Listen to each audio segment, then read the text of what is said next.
Guten Tag! We made it! The fruit peels are candied and the marzipan is made. We're now ready for the German pièce de résistance. Is that appropriate? I guess the term was coined during the 1789 French Revolution, so I guess it's okay. The German Stollen. It just rolls off the tongue and out of the mouth so easily.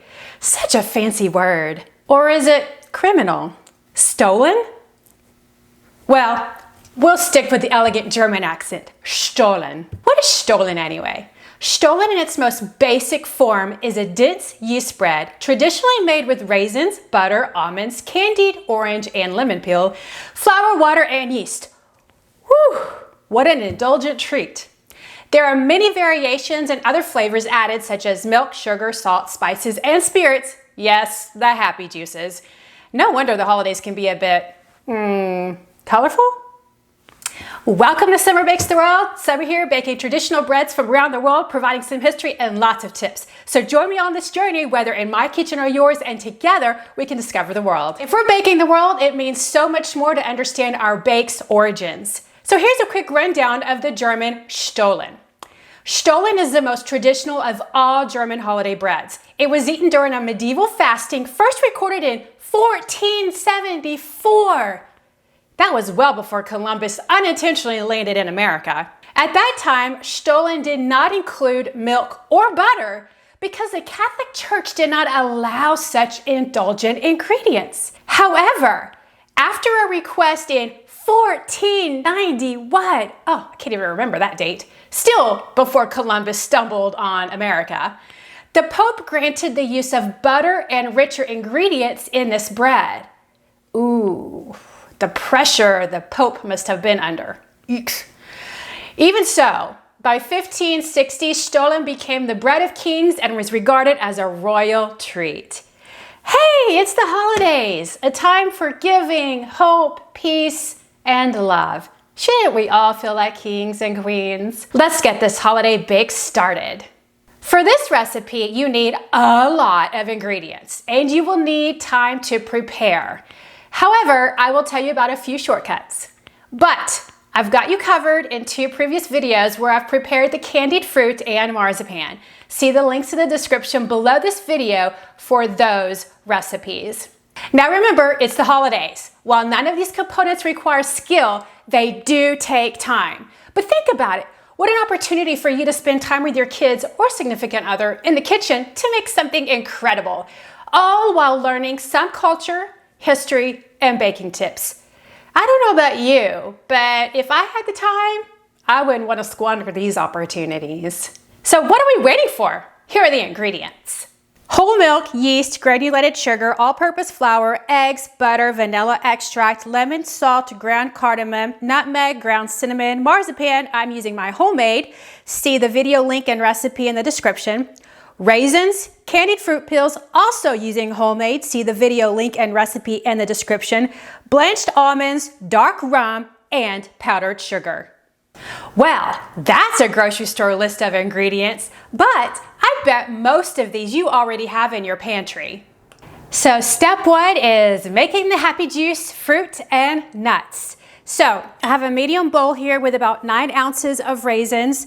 Now the recipe calls for everything in ounces, so I just used my food scale to measure out the 9 ounces, but 9 ounces of raisins is about 1.5 cups. So just put about 1.5 cups of raisins if you don't have a food scale. Next we're gonna add 6 ounces of homemade fruit peel. See my recipe in the link in the description for making your homemade fruit peel. Or you can also buy fruit that's already candied in the grocery store. You could use that as well, it'll be fine. So to this, we're gonna add 3 ounces of finely chopped blanched almonds. These are the ones without the skins on them. Okay, so this is mixed up. So then all we have to do is add our happy juice. Yes, I said happy juice. Happy juice meaning 1/3 cup of dark rum. If you do not want to use any alcohol, now granted the alcohol will burn out as it cooks, but if you do not want to use the alcohol, then simply just sub with your favorite fruit juice. I can imagine orange juice would be great in this too. We're gonna stir this up, make sure all the fruit gets coated with our juice here, and then we're going to set it aside, and by the time we're ready to add it to our bread, the fruit will absorb the flavors of the rum. So step 2 is to bloom the yeast. In another bowl, we're going to add 3 teaspoons of yeast, To that, we're gonna add 2 tablespoons of sugar. These 2 tablespoons came from the half of cup of sugar that we're gonna need to put in the rest of the dough. So what I recommend is measure out a half a cup of sugar first, take out 2 tablespoons to go in with your yeast, and leave the rest of the half cup for your dough. To these 2, the yeast and the sugar, we're gonna whisk in a cup of whole milk. This milk has been heated in the microwave until it reached between 100 and 110 degrees. Remember, when you're making bread, you always want your liquid ingredients to be between that 100 and 110 mark. 1, so that it doesn't kill the yeast, and 2, so that it continues to activate the yeast. So we're just gonna sit this aside. It's going to bloom, it's gonna become frothy, and by the time we're ready for it, it will be ready to use. All right, step 3 is to combine the dough ingredients in the mixer. I'm using my KitchenAid mixer, and to this we're gonna add 4 cups of flour. And this is all-purpose flour. Remember, when you're scooping out your flour, you wanna make sure you fluff it in the flour container and then lightly scoop it into your measuring cup. So that's the rest of my 4 cups. So we're gonna add that to the mixer bowl. To our 4 cups of flour, we're going to add the rest of that half cup of sugar from when we bloomed our yeast. To that, we're gonna add 1 whole egg, 2 egg yolks, 2 teaspoons, egg yolks are sticking in there. That's what happens when your food's at room temperature. 2 teaspoons of vanilla, zest of 1 lemon, so we're not using the whole lemon, just the zest of it. Remember, when you're zesting using a microplane, you want to only get the colored exterior of the fruit. You do not want the pith, because it will be bitter, even though it's nutritious and healthy for you. But in a recipe, just use the zest. And we're gonna add 1½ sticks of softened butter. It was easier for me to put mine in a bowl. And then the other ingredients are 1 teaspoon of salt, 3/4 of a teaspoon of cardamom, 3/4 of a teaspoon of ground nutmeg, and 1/2 teaspoon of cinnamon. That was what's in that container. Okay, so we're gonna add the dough hook. And the last thing we're gonna add to our dough mixture is the bloomed yeast. Our yeast has been blooming about 10 to 15 minutes. Look how beautiful that is. So when we started, it filled up about this much of the bowl. Now that it's been sitting out, it has just really blossomed and it's really frothy on top. So we're gonna add this to our flour mixture as well. So I'm just gonna do a quick little stir with my spatula here just to get everything going as far as being combined. The dough hook does a great job, but it's meant for actually kneading. So I wanna help it along just to get it going a little quicker. So we're gonna let the mixer do its thing. We're gonna let it knead for about 7, 8, 10 minutes. And this will give us plenty of time for the gluten to develop, as well as just combine everything and make it the dough that we want to bake and eat. If you don't have a mixer, you can of course do this by hand. If you're stirring the dough and it becomes too tough, then you'll need to knead by hand on a floured surface, and that is totally okay as well. But the mixer is great if you don't want to have to do that. As the mixer is mixing, we want to stop periodically and scrape down the edges so that our dough pieces aren't just hanging out at the top without being mixed in. Okay, the kneading time is up. Let's look. Oh my, I wish you could smell this. The best way for me to describe the scent of this dough is think of a spiced donut. The sugar and the sweetness coming out of this bowl is just incredible. The nutmeg, the cinnamon. I mean, I really just want to eat this dough right now. And in days when I could eat gluten, I would have already had my finger in this and in my mouth, okay? That's how good that this thing smells and how tempting it would be. But I can't, so lucky for Scott, I suppose, who gets to eat all of this. But notice that it's still a little sticky, but we're not gonna need it right now. We just want it to rise. So we just want to make sure that we get all of the dough off the dough hook here. And then we're gonna bring the dough together with the spatula. We're gonna keep the dough in this bowl. Notice how easily it comes away from the bowl. So for doughs that are like this, that I leave in my mixing bowl, I like to spray the sides of it. As it's rising, it doesn't stick at all to the bowl. Okay, and then I like to spray that other side like this, and then the top. Okay, so now it's like one nice big mass that's easy to move around. I'm also gonna spray my plastic wrap here. Just cover the top of the bowl. You want to set this in a nice warm space. I'm going to put this over my oven, and I have my oven set at 200 degrees, so it's creating that nice warm environment. I will probably lay a towel over this too, and then we're gonna let it sit for an hour check it about the hour mark and see where it is in the rising process. And it should double in size. It has been a little over an hour and our dough has risen. Take a look at that. It's definitely doubled in size. So we're gonna remove our plastic here and see if you can, oh my goodness, I just got a whiff of that sugary, spicy goodness. Okay, really pretty dough. This next step, step 5, is to punch it out and fill it up. That's right. We're gonna deflate the dough. Notice how it's coming away from the edge of the bowl. I say punch it out. You can punch it out if you want with your fist, if you're angry, but spoon does just as well, just as good here. Now we are going to add in our happy soaked fruit and a nut mixture. So we're going to add our dough hook back. So this has been soaking for a long time now, probably a couple of hours actually. So the fruit and the nuts are glistening from this being soaked in the rum, and I don't have any juice at the bottom. So if you do have any excess juice, just drain it and then just put it into your dough here. Some pretty colors. So now we're just gonna run our machine on low and let everything combine. Your dough should be pulling away from the bowl as it's mixing, but if not, that means it's likely too wet. So just add in a little bit of flour until it starts to pull away like you would normally see dough when it has kneaded and has enough flour in it. I'm gonna tip this up so you can see it. Notice the fruit and the almonds are just being mixed in. It looks like it's a pretty wet dough, so I may need to add a little bit of flour. And you want to add enough until it starts to pull away from the edge.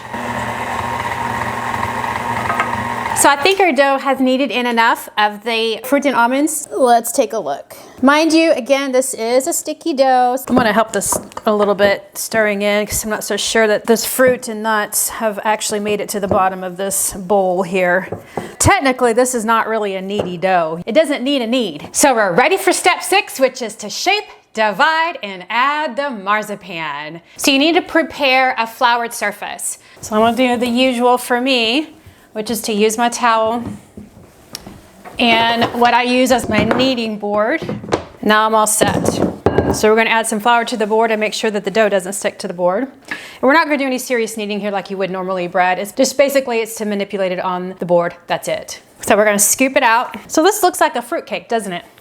Whether you like fruitcake or not, don't be offended by that comment. This bread is incredible and I love fruitcake, but this is not a fruitcake, trust me. You may look like it, but it is not. So I'm gonna just knead it slightly just to make sure that all the fruit has been dispersed throughout. I do think it's a pretty dough. If you could smell this dough, it is a really sweet, spicy dough. But again, this is another one of those breads that just scream holiday and you sort of just feel like you have to make it. It's perfect for the time that we're in. All right, I'm gonna put a little bit more flour on here because we're about to divide it and I'm gonna set it aside and I just don't want it to stick to the board. This is actually gonna make 2 loaves. So I'm gonna just eyeball it, try to make it as, half it as much as I can. Of course, I love to use my serrated knife for cutting dough. So we're gonna sit 1/2 aside, shape it into an oval. Again, just using your fingers to punch it out. We're looking for about 1 inch thickness. Okay, think that's good. Guess what? It's marzipan time. See my previous video from the link below in the description for making marzipan. You can also just buy marzipan and use it from the store. I have a large marzipan loaf here that needs to be divided because we're gonna put half of this in one of our Stollen loaves and then the other half in the other loaf. So we're gonna cut this baby in half and we're just gonna eyeball it here. You could slice this and eat it like candy. Oh. It would be good just to slice, maybe dip it in chocolate. Yum, yum. And this is easy to manipulate. Okay, so this is what you use to make fondant. We're just gonna roll it on our flat surface here. We wanna get it about the length of the oval Stollen here, because it's gonna sit in the center. That's pretty good. Make sure it's shaped well. So we're just gonna place it in the center, press it down. Okay, so it has something to adhere to. So we can take our left edge, we're gonna fold it over the marzipan. And then we're gonna pinch that third of the loaf into the other side. The right side, we're gonna flip up, but we're not gonna cover the marzipan completely. We're just going to fold it over to where it's pretty much on top of it. So it looks like we have a nice little envelope here. Now, we definitely wanna pinch to crease the dough closed. Notice that I have some marzipan sticking out. So we need to cover this. Just take your dough, manipulate it, pull it up and over and around the marzipan to where it's creasing at the top, just like where you have your pinches, and just make sure it's nice and tight and encased. We're gonna do the same for the other side and make sure it's just all encased and nice and tight. All right, beautiful looking dough. Take a look. And then here's the other side.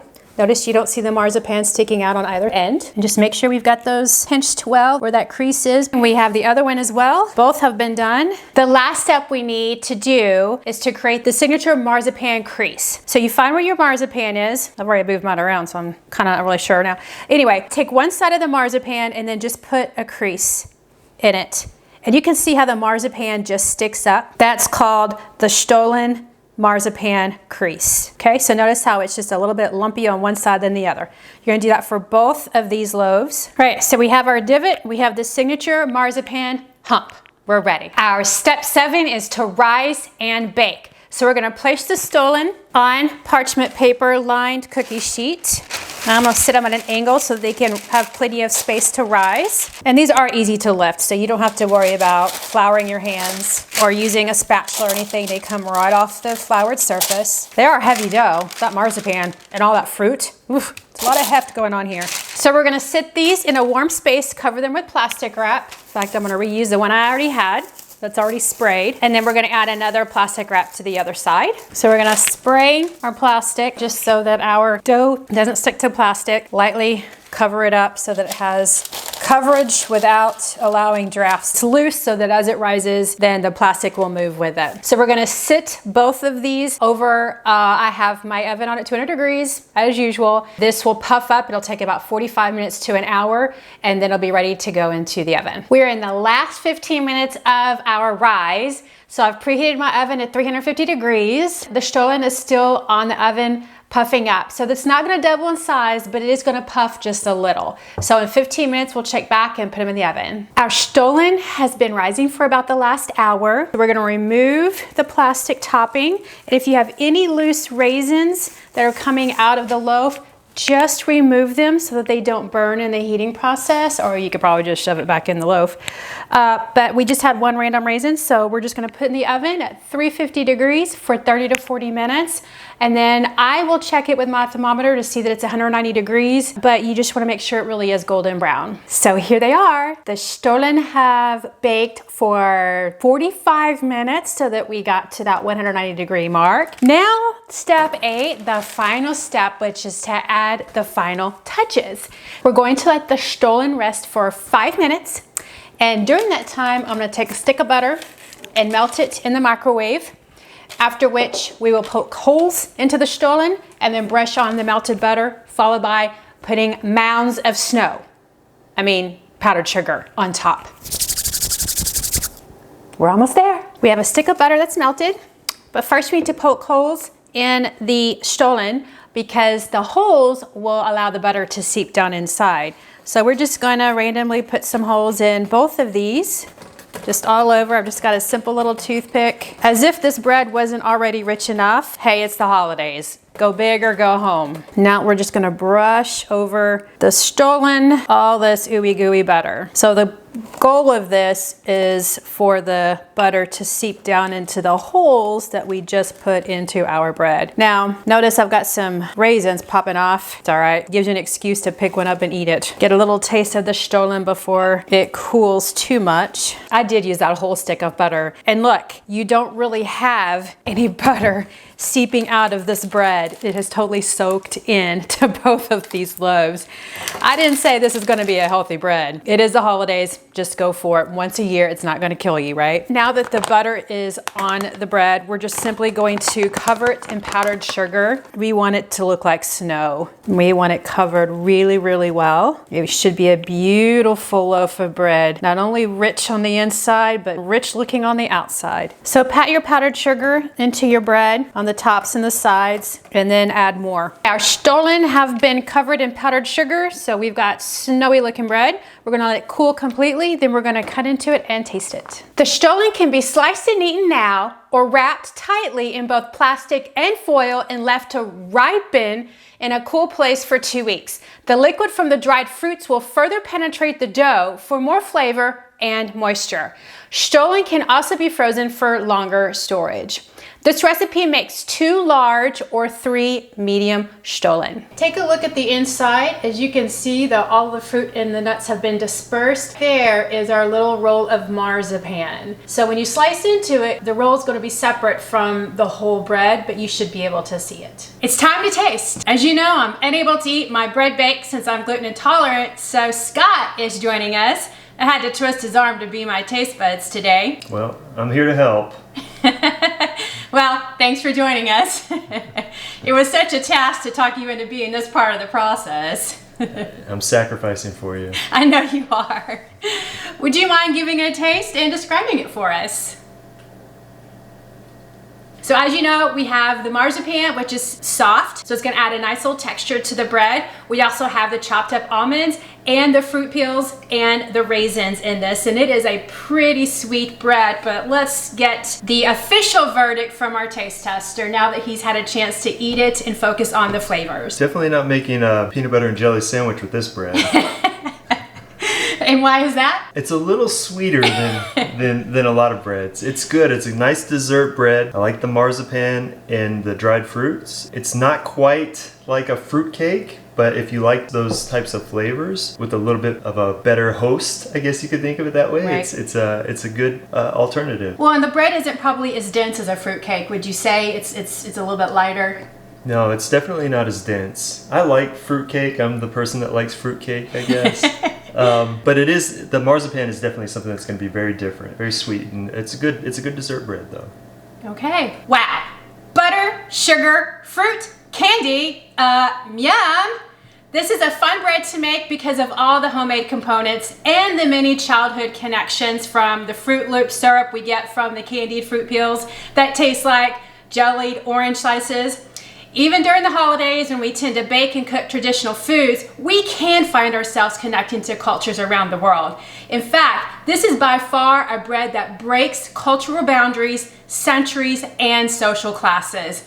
You know what? I think I'll gift my slices of Stollen to Scott, my husband here, and ship one of these loaves, because we have 2, right? I'm gonna ship one as a Christmas gift to a really good friend. With that, it's a time of giving, hope, peace and love. For me, I'll feel like a queen.